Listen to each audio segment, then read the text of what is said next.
Hi everyone, my name is Ian Doyle. I'm a consulting manager with Guidewire software. And what I'm going to do today is bring you through our interview process and talking specifically about the technical portions of our process and kind of give you examples and some demonstrations of the tools we use and the kind of questions you might be asked during an interview.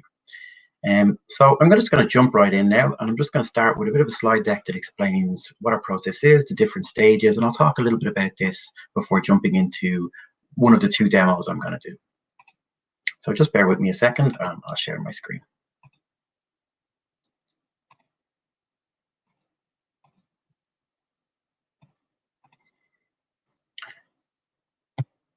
Okay, so what we're going to do today is I'll first start talking about Guidewire, about who we are, who we're looking for as well. So what kind of candidate is kind of the kind of candidate we're looking for, talk a little bit about the interview process, and then the code test and the technical interviews.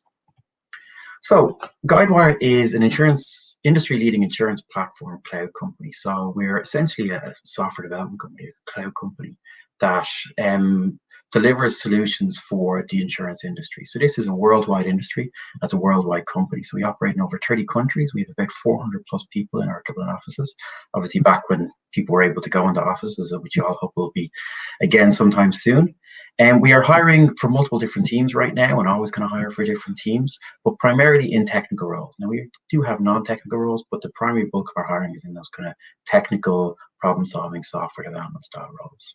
What we're primarily looking for is smart, ambitious people who want to work in a fast-moving agile environment. So people who are very passionate about lifelong learning, very passionate about being mentored by excellent peers, very passionate about building world-class industry-leading software, and just really keeping themselves sharp in terms of their technical content. So the interview process that we go through with Guidewire is, I suppose, a 3 or 4 stage process. So the first stage is obviously after you apply, a recruiter screen. So we talk a little bit about the job and you decide it's for you. We then have a code test. So this is an online problem solving test, which I'll demonstrate very shortly.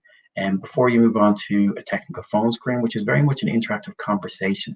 So this is very much a conversation you have with one of our consultants who probably actually won't be more than maybe 2 or 3 years in the company, so can relate very strongly to what a graduate skill set is like and actually what it is to be a graduate and to be a graduate in an interview process. And then before moving on to our final round interview, obviously this interview normally would take place in person, but right now we're doing all our interviews remotely. And this is a 3-stage interview in the final round with cultural, technical, and hiring manager. So it's very much about the candidates, candidate focused. It's an opportunity to ask questions and talk about different career paths and opportunities as well. So the code tests that we do is online via a tool called Codelive. So Codelive is very much an industry standard. I'm sure some people have seen it before. It's taken in Java. You can choose multiple languages, but we primarily choose Java for these. It's basically a randomized set of questions. And every test, when it's given an automatic score, is also manually reviewed by one of our consultants. And again, the reason for this I'll explain during the demonstration, but it's to make sure that it's not just what you write, it's the approach that someone takes and the kind of comments they put in and the kind of structure they put on code is as important as kind of, the score someone gets. So it's not necessarily about getting a perfect score and just, us looking for that kind of perfection and kind of when people are given the tests.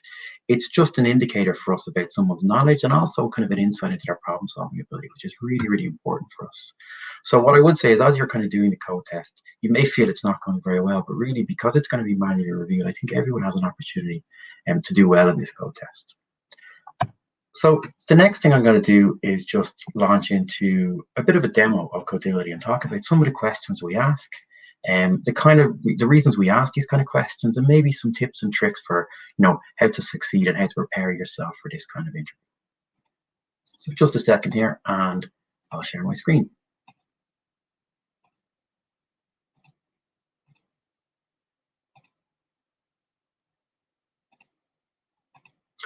So as you can see, this is just a sample Codelive exercise test that I've set up. Obviously, the questions that I'm going to show you here are going to be different during the real test you do, but it should give you a good example of kind of like the kind of problems we We asked people what the environment looks like, and also again, like, giving you some familiarity before you start. So the first thing that I would say is when you actually, before you begin, you have an opportunity to do a little tour of it. I would definitely do this if you haven't seen it before. It just helps you navigate it. So I'm just going to skip this for now for purposes of this demonstration.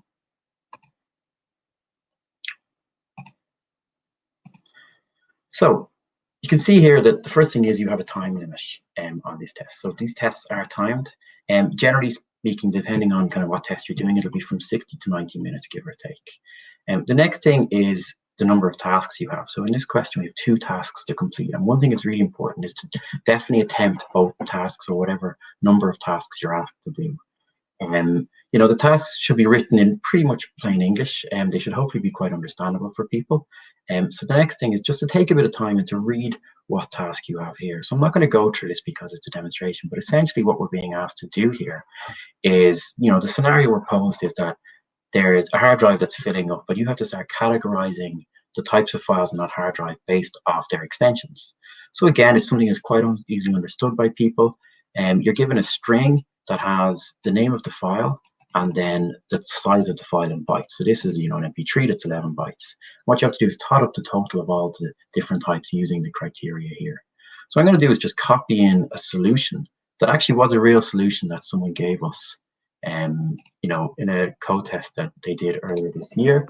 And I'll just talk through it a little bit because I think what's quite interesting is that maybe as I talk through it, people can see how we evaluate it and what we're looking for in our code test. So I'll just maximize this a little bit so people can see it. So if I was to come and review this code test, I suppose the first thing I'm really looking for is someone familiar with writing code? Is this person I'm reviewing, do I feel they're familiar with kind of like writing code? Do they use good standards? And immediately here, I suppose I see that they can, and even little things like, they're breaking out their variables here, they're using final, they're using static. So again, immediately I see that they're using keywords. You wouldn't necessarily need to use these here. They're doing kind of an array here. So they're doing a literal array. Again, as I kind of dive into this, I see some nice things as well. Like they're, again, even just using kind of naming conventions for what their final variables are. Again, there's, like a lot of things we do in software development, there's no absolute right or wrong answer, but it's more the fact that they do have a naming standard, I think, which is important here. It may not be the naming standard I would use, but that's not really going to affect my decision here. The fact that they show this level of knowledge is important to me.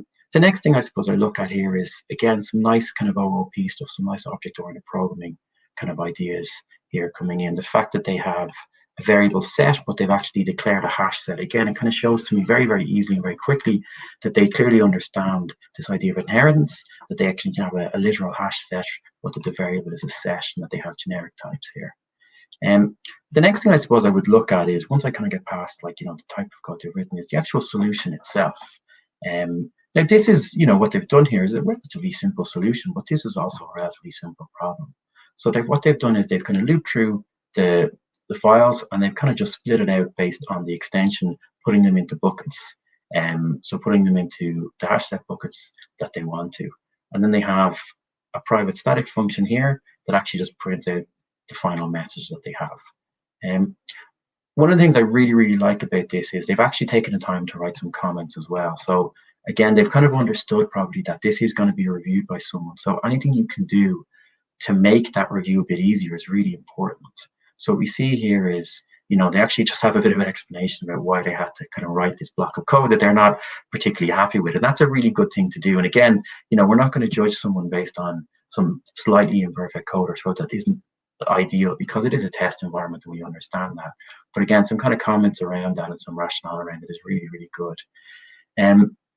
So overall, this is the kind of solution we're looking for. I think it's really good. It's well structured. It's a good solution that solves the problem.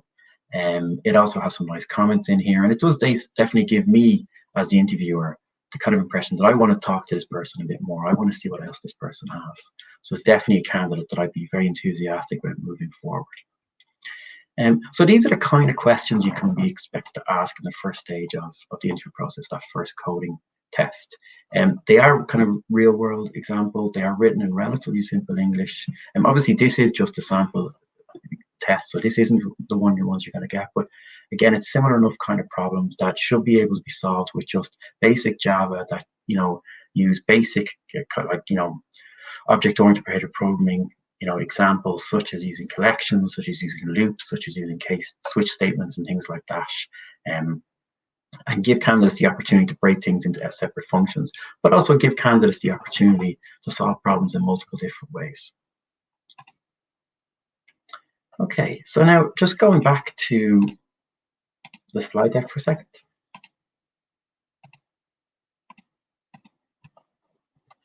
So the next section of our interview process is what we used to call the phone screen, or the interactive technical interview. And I think a key word here is interactive. So this is, I suppose, the first opportunity that people get to interact with a Guidewire consultant. So it's very similar to the code test in terms of really we're still looking for the same things. We're still looking for problem-solving skills primarily, knowledge of core Java and OOP concepts, and good communication skills. But it really is a conversation. So it's very much geared at the graduate and depending on what skill sets the graduate has. So the reason we really like this is that it absolutely replicates the working environment we have. So Guidewire has an incredibly strong sense of team. So, collegiality is really one of our cornerstones of how we live. And we love to live those values because, none of us want to operate kind of as, sole contributors. We're very much team focused. And this is the first chance we get to kind of meet a candidate and actually see what that interaction looks like. Really, there's got to be a lot of communication and collaboration with it. I would encourage every candidate to ask questions, be open about your knowledge. So if you don't know something, just say you don't know it. All of our interviewers are very skilled at being able to change interview questions or adapt the interview questions to suit a candidate. And we fully understand that graduates are going to come from different backgrounds. So some will have different skill sets in different areas. Some will have seen technologies and be deeply immersed in technologies that others may not have seen at all. And that is absolutely fine. So we very much expect that when graduates come in, we're going to have to teach them an awful lot. And really what they come in with is a set of building blocks, but there's going to be maybe areas that they have gaps. And again, that's fine. So if you're asked something that maybe is a gap in your knowledge, just be honest about it. And also be inquisitive, ask questions, maybe talk about it a little bit. Because again, that's something we really, really like to see in a candidate, is that inquisitive nature. And it goes back to that idea that really what we're looking for is people who are passionate about learning and passionate about doing better and passionate about really being excellent and, mastering this craft of software development. So what I'm going to go into now is just a bit of a demo of Codelive, which is based on the same platform as the code test, but is a more interactive way of having conversations with candidates and actually looking at kind of candidates' technical ability and problem solving ability. So just a second here and I'll share my screen.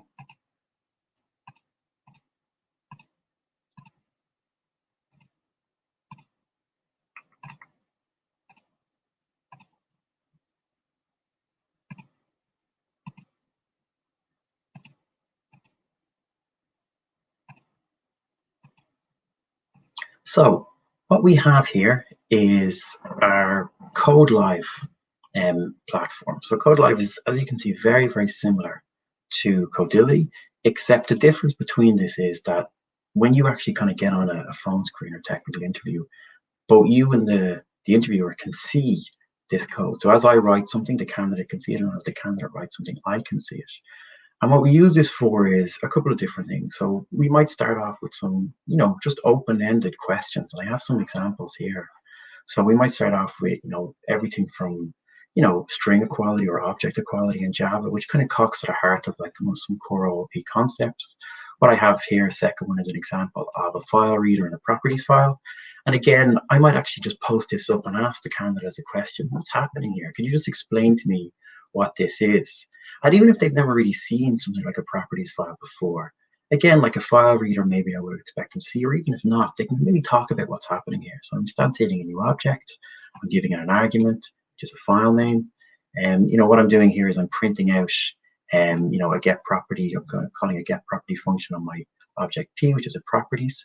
And they can just talk about this a little bit. And what we generally do is we start off with something simple and it grows and evolves during the course of the interview. So we might not start off with a simple question or problem and build on that and build on that and build on that. And another thing I suppose that we will talk about, to a relatively high level is things like collections as well. So things like, linked lists and like array lists, even like simple arrays and hash maps and things like that. Again, everything from how are they used and what are they used for to can you give me a practical example? So I may ask a candidate if they've seen a hash map before, and if they say they have, I might ask them to just quickly demonstrate how you instantiate a hash map and how a typical use case for a hash map will be on this platform. Something like a username and password would be a good example of that.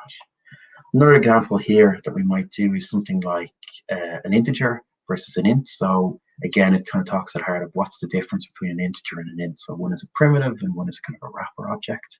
And again, you can kind of go down some very interesting routes around, what is an object in Java, and getting into that core concept of objects in Java and in other programming languages as well, versus primitives, and how primitives are used and why I would use them in other types of primitives and things like that. Again, this is kind of just some string manipulation and string things here. And again, this is a small example of what we might do. So I suppose the next thing after we kind of get past some initial questions on the phone screen is that we might do some problem solving. And problem solving will constitute probably around half of the phone screen. And pretty much all of the technical portion of the final round interview is going to be problem solving based. So once we're happy with someone's level of knowledge, the next stage we go on to is actually giving them a problem and seeing if they can solve it. And again, this is where that collaboration is really, really important and really key. So we want that to be a collaborative exercise. So I might give someone a problem, say,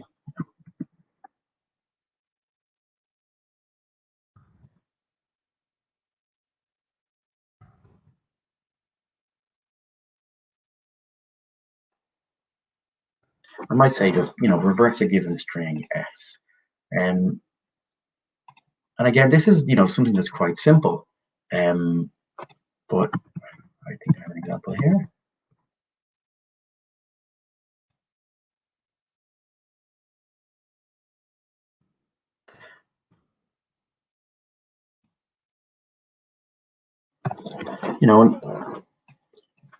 I might say to someone, reverse a given string, and it might be something quite simple, like just with the given string passed in s, I just want you to reverse that to give me back, the opposite of what it is. And that might start off something quite simple, and there's various different ways you can do that using, string buffers and things like that, or even using simple byte arrays.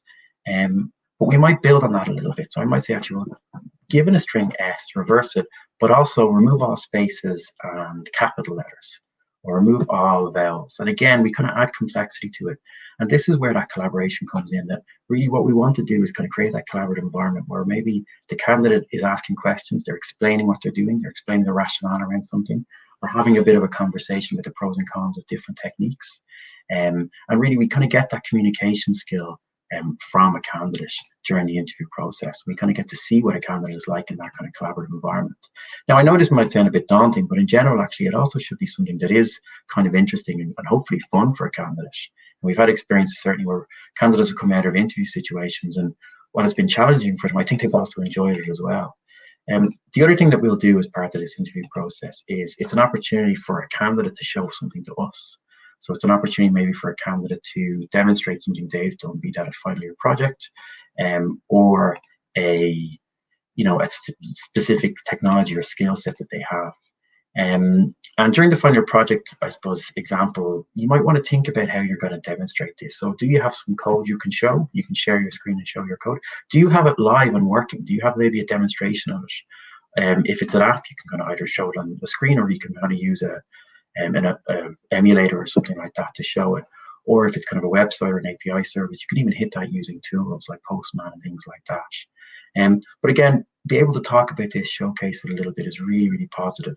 And again, during the parts of the interview, the interviewer themselves will take a step back and really become the person who's learning during that. So there's nothing more than I love during an interview than someone coming to me and telling me about some great technology that I just haven't seen yet, or I know nothing about. And I might say, that's fantastic. Look, take 5 minutes and explain to me what that is, how you use it, why you use it, what the pros and cons are, what the challenges of it are. So again, it's very much about kind of the candidate having an opportunity to showcase their ability and on something that they're comfortable on too. So like I said, a final year project or a technology or a skill set that they're very strong on. So I might just share my screen now and kind of go back to the slide deck. So the final round, after you pass the technical phone screen, is a final round interview. And it's a candidate-focused 3-part conversation. So like I said, it consists of 3 different sections, and I'm just going to go through them relatively quickly. So the first section is the cultural. And that's very much about you, about the candidate, about who you are, what drives you. Really, what do you want to get out of a job? Because we understand that candidates have huge amounts of opportunity now. They have loads of places they could go, and there's loads of fantastic employers out there. But we at Guidewire feel that we do have a very unique, selling point, and we do have a really unique culture, an opportunity for graduates coming in. We hire a huge amount of graduates every year. We have for, since we were set up in Dublin almost 10 years ago, or over 10 years ago. And so it's very much about, us explaining what the different career paths are, what the strengths we look for are, different opportunities that you will face. We talk about our graduate program. So we have very, very structured and intensive graduate program that gives candidates key skills. We talk about the kind of industry standard certifications you're going to get, but also we talk about really what do you want to do? Like, where do you see your career going, and how can we help you with that? Because that's really what we're about. We're about making sure the candidates come and join us and get an excellent career path, and really like that benefits them and benefits us. The next section is a technical interview. And again, it's very similar to the last interview you had done over the phone screen. It's very problem-solving focused, so it uses that Codelive tool again, and it's highly collaborative. Again, it may build on some of the problems that you did in that first interview. It might kind of take some of them and evolve them a little bit. Again, you might look at some of the final year project stuff you've done and talk about that a little bit too. But again, very interactive, very problem-solving focused. And then the last section is the hiring manager interview. So the hiring manager interview is an opportunity to meet the lead or the manager of the team you're going to be working with. Again, we encourage candidates to ask loads of questions, to talk about the career paths they're going to have an opportunity to go on, to talk about the learning they're going to do, to talk about what that management structure looks like, to talk about how we do reviews, all those kind of things that I think are really, really important, or should be really important, hopefully, to candidates. And just really talk about what kind of future Guidewire can give to you as a graduate coming in. So look, that's pretty much our interview process. It may seem a bit daunting. I suppose there is a lot there, and the reasons there's a lot there is that we really do have quite a high bar for what we look for in a candidate. But also, we are always happy to kind of look at any candidate and really kind of see what makes that candidate tick, and hopefully find some fantastic people. That's what we've been doing for the last number of years, and what we expect to continue to do. So hopefully this was informative. Hopefully give you an insight into kind of what an interviewer thinks, or what maybe some of the tools we use are, and some of the key skills that we're looking for. So if you have any other questions, or if you want to find out more about Guidewire, please head over to our stand. There's people there who are more than happy to talk to you about kind of career opportunities in Guidewire, the different teams, what they do, and how to apply for Guidewire, and how to kind of get onto that kind of graduate path in Guidewire. Thank you very much.